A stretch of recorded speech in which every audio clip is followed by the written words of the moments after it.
In this video, I'm going to be covering everything you need to know about drafting black-green in Duskmourn. I've done over 40 drafts on the way to Mythic this season, and I want to share my knowledge with you. I'm going to be going over game plan, pick order, trophy decks, and also extra tips at the end of the video. So green-black is all about Delirium. We're looking to fill our graveyard with lots of different types of cards, cast cards that care about Delirium, get additional value from those, and then slowly pull away from the opponent with card advantage and recurring of really nasty threats. The two signpost cards are great at this. You have a very efficient removal spell that becomes even more efficient when you have Delirium, and then Brood Spinner is just a crazy card. As a note for black-green, I will say that this is one of the color pairs that can lean into 3-color quite easily, but the focus of this video will be on black-green as its own color pair, and although I will reference 3-color, I'm planning to later on put out a dedicated 3-color video going over more of those archetypes in depth. Before I dive into the card evaluations, I just want to break down how I think about things a little bit. I feel like step one of drafting is putting good cards in your deck. If you're bringing a knife to a gunfight, well, good luck. With that in mind, I will be quoting stats, but also giving my opinions. The stats are coming from 17lands.com, and I will be mostly quoting game in hand win rate, which is effectively how often you win after you draw a card in a game. I will also be talking about the concept of wheeling or tabling. This is when you see a card initially, maybe say pack one, pick one, and then it wheels around the table past the other 7 players and back to you again, so that on your 9th pick, or possibly later, you see the card again. In the example that I have here, I pick a red rare, and there's 2 other red cards in the pack, and then one of them tables back round to me. Potentially that could be a signal that red is open, but at least it's something to keep in mind. So an edge that you can get when drafting is knowing what other decks don't want, but your deck might, and then try and wheel those cards so that you get even more playables for your deck. So getting started with the top commons, we have Spineseeker Centipede, a 2/1 for 3, which when it enters, you get to search your deck for a basic land, reveal it, put it in your hand, and if you have Delirium, it becomes a 3/3 with Vigilance. So this card is amazing for enabling 3-color decks, and a 3/3 for 3 with Vigilance is a very respectable rate. You will be wanting to design your deck to reliably hit Delirium, and this is a very solid payoff for that. I quite like to draft this quite highly because I also am fond of 3-color decks, so this just allows me to pretty safely keep my colors open, pick good cards, and feel confident that I will be able to cast them. Monstrous Emergence is a 2-cost sorcery. As an additional cost, you have to either pick a creature in play or reveal one from your hand, and then that creature does damage equal to its power to a target opposing creature. This is very good removal, but it does require you to have a certain density of creatures, and ideally some big ones. So things like land cyclers or 4 and 5 drops work very well with this. But if your deck is, say, full of manifest creatures or spells that make 2/2s, then it becomes a lot worse. Say Its Name is a 2-cost sorcery where you mill 3 cards, and then you may return a creature or land card from your graveyard to your hand, and then it has extra functionality where if you have 3 of these in your graveyard, you can exile them and search your deck for a certain legendary 9/9 trampling creature and put it straight into play. Say Its Name has a lot of complexity to it. Usually you want to spend turn 2 making a creature or having removal up to kill their creature. Say Its Name doesn't do either of those things, which means you need to be able to support taking time off to cast it. But it can also be quite a strong late game card because you can buy back your best creature or help try and find your best creature that you haven't cast yet. And if you do manage to pull off the dream and get 3 or more of this and search up your legendary creature, then that makes you extremely likely to win the game from that point. I would say generally prioritize removal and such over trying to assemble Exodia here, but it is a very good card when played correctly. Next we have Murder for 1 black, destroy target creature at instant speed. This card varies wildly in power depending on the format that it's in, and in this one it's just okay. It's especially good in this deck because it is looking to just gradually grind out, killing everything and then going for the late game. But black is hard to cast for most other decks, as such it can go a little bit later and you're not sad to see it in this deck. Next we have Final Vengeance. For 1 as a sorcery, you can exile target creature with the additional cost that you have to sacrifice a creature or enchantment. This is very strong removal. However, the green-black deck doesn't have a lot of stuff around to sacrifice in comparison to, say, red-black. If you do have a few enchantments lying around that you don't mind binning, then this can be very good. Or if you have some rats, for example, that's also pretty good. but just keep in mind that this card gets a lot worse for that reason. Next we have Winter's Intervention, 2 mana instant for 2 that deals 2 damage and you gain 2 life. This is a little bit on the weaker end of the removal, but it does help this deck do what it wants to do, which is extend the game and just trying to avoid getting run over early so that it can leverage its graveyard advantage. So I'm quite happy to take this relatively early, and it does actually go quite late and can table, with black being relatively unpopular and this being not the strongest of the black removal spells. Next is Terramorphic Expanse, a land that you can sacrifice to put any basic of your choice into play tapped. This is great at enabling Delirium and also fixing your mana or enabling splashes. Any deck is happy to play this in this format, even the aggro decks are happy to play 1 or 2. And I would be happy to take this pretty highly if I'm speculating on playing 3 color or if I'm playing any green deck, to be honest. Wary Watchdog is a 3/1 for 2. When it enters or dies, you surveil 1. This is just such a solid creature. It stops you from getting run over by aggro early. It can trade up with more expensive creatures. Surveil is great at fixing the top of your deck or enabling Delirium. Very happy to running multiples of this, and it just kind of greases the engine. In a very similar way to Wary Watchdog, we have Manifest Dread, which is a sorcery for 2 that manifests dread. You're getting a cheap creature, you're filling your graveyard, you're manipulating the top of your library.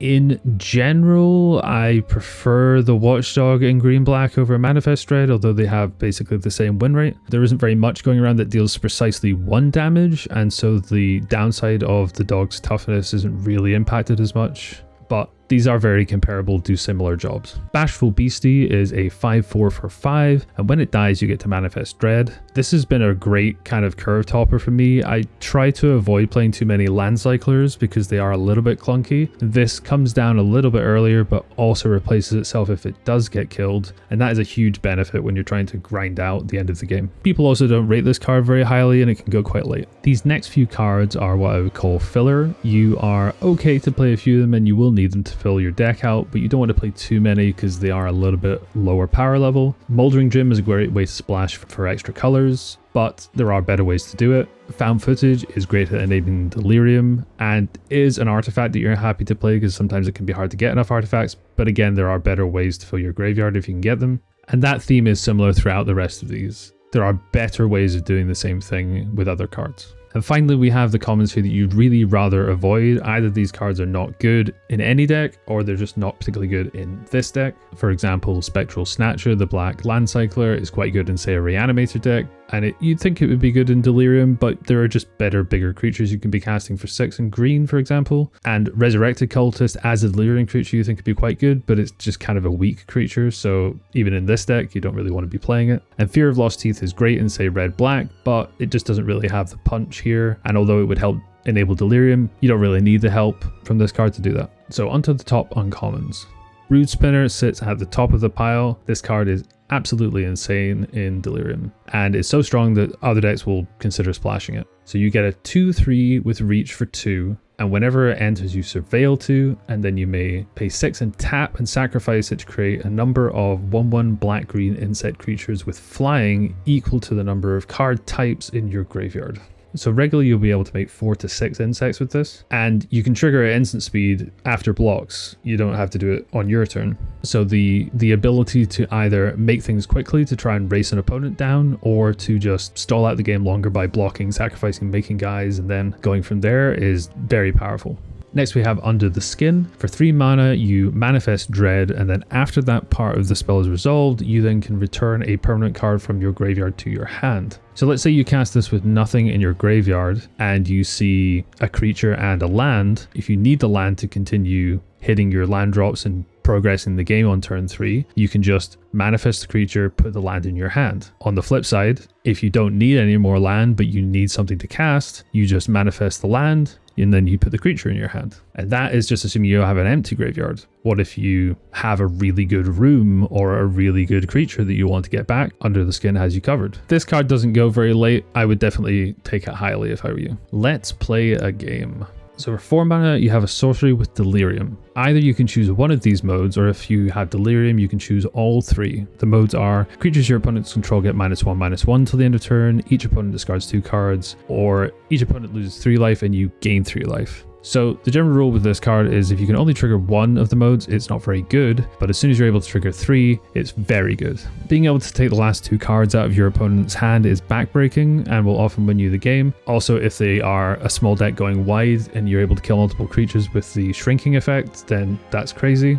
The card is extremely good in this deck. Because it's secretly a green-black card, it can go quite late, and as such you might be able to get some value wheeling it, or at least planning around that a little bit. Patchwork Beastie is a 3/3 for 1, with the caveat that it can't attack or block unless Delirium is enabled, but thankfully if you want to, you can mill a card each upkeep. I have been fortunate enough to attack with this on turn 2 in draft, and I won that game very easily. 3/3 is kind of the magic number here. There's 2/2s everywhere, so anything that can attack favorably into those is a good stat line. If you're ever able to, say, play combat tricks on this or grow this early, then it can run away with the game quite fast. It is also an artifact creature, which helps with Delirium. You're very happy to get multiples of these in your deck if you can. Threats around every corner. For 4 mana, you have an enchantment that when it enters, you manifest Dread, and then whenever a face down permanent you control enters, you search your library for a basic line card, put it into the battlefield tapped, and then shuffle. So it will trigger itself straight away, and then anytime you manifest, it will keep triggering. This is amazing if you are looking to ramp into bigger creatures, or again if you're looking to facilitate splashes into more colors. So often some kind of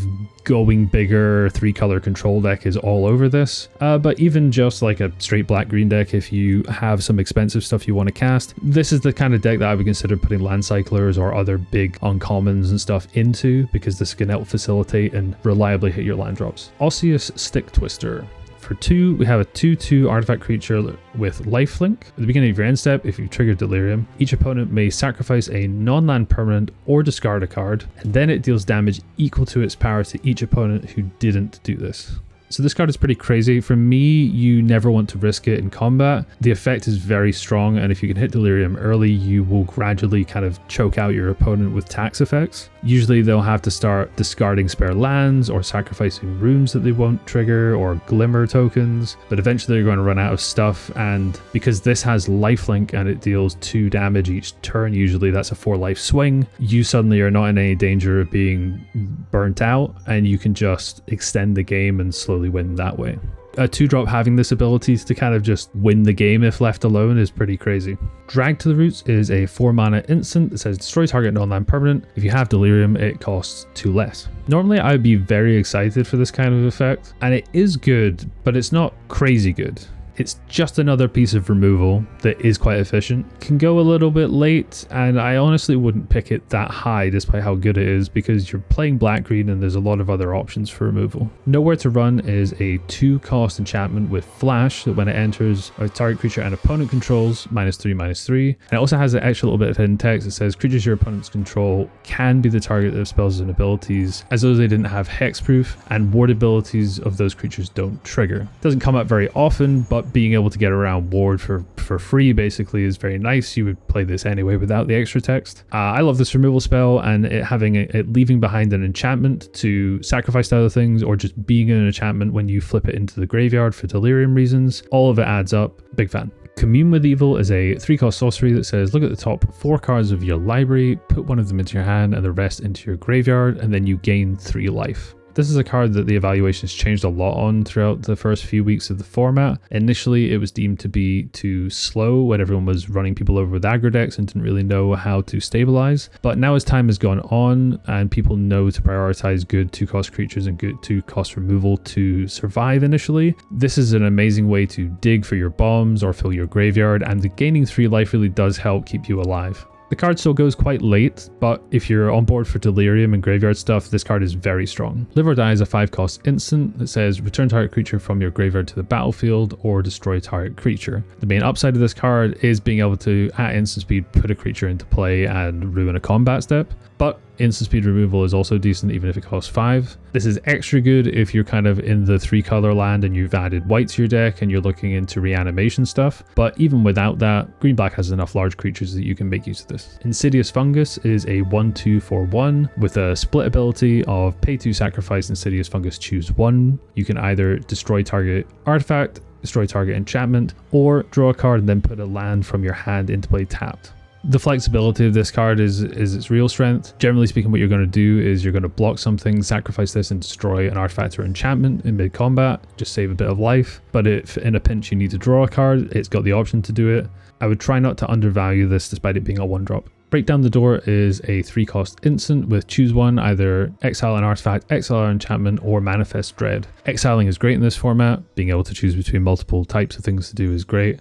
Being able to choose between multiple types to do that is also a big benefit. And manifesting dread, so you can instant speed ambush a creature or try and dig for something that you can flip up later. It's a very flexible card, and usually I will try and use it for not manifest dread, but the option is there if you need it. Miasma Demon is a 5/4 for 6 with flying, and when it enters, you may discard any number of cards, and when you do, up to that many target creatures get -2/-2 until the end of turn. This card is also one of the secret green-black cards. It performs way better in green-black than any other archetype, and yet I am personally still not that high on this card. If you have things that care about demons, it's a fine demon, but I am just a little bit too addicted to card advantage to want to discard my cards even to this ability unless I'm definitely killing something. Next we have Conducted Machete, which is a 4-cost artifact equipment. When it comes in, you manifest dread and equip this to that creature, giving it +2/+1, therefore making it a 4/3, and then you can equip it to something else later for 4 mana.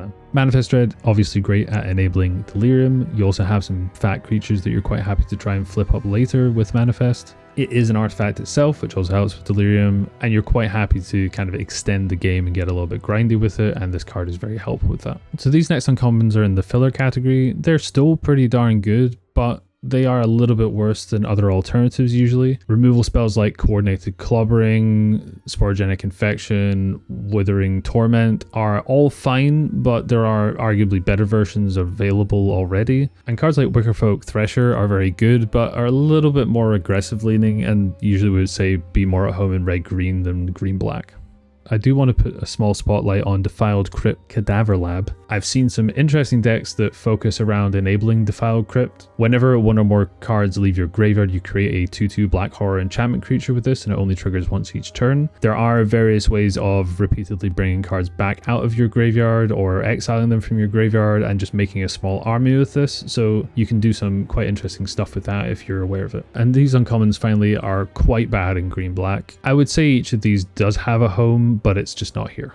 So personally, a lot of my trophy decks with green-black in are 3 colors, so I had a look at some of the other ones in 17 lands, and you can see that they are heavily in on the Delirium plan. Is lots of removal, usually lots of Brood Spinners, and a few on-color rares to dissuade them from adding more colors into their deck. And you can see they each have a pretty healthy amount of 5 and 6 drops to be able to ramp into and kind of close the game out. Final tips for this archetype. Green bases can be very good at splashing other colors. It is very viable to play any other color with this deck, and it is quite strong. White usually leans into more of a Reanimator angle. Red, you get extra removal spells and more Delirium synergy. Blue, it's mostly card advantage that you're getting that you wouldn't otherwise get from green and black.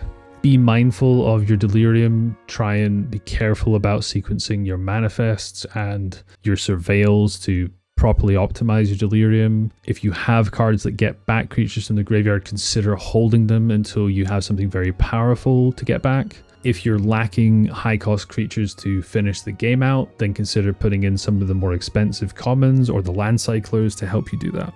If you found this video helpful, I've been working through the other color pairs and you can see the videos here.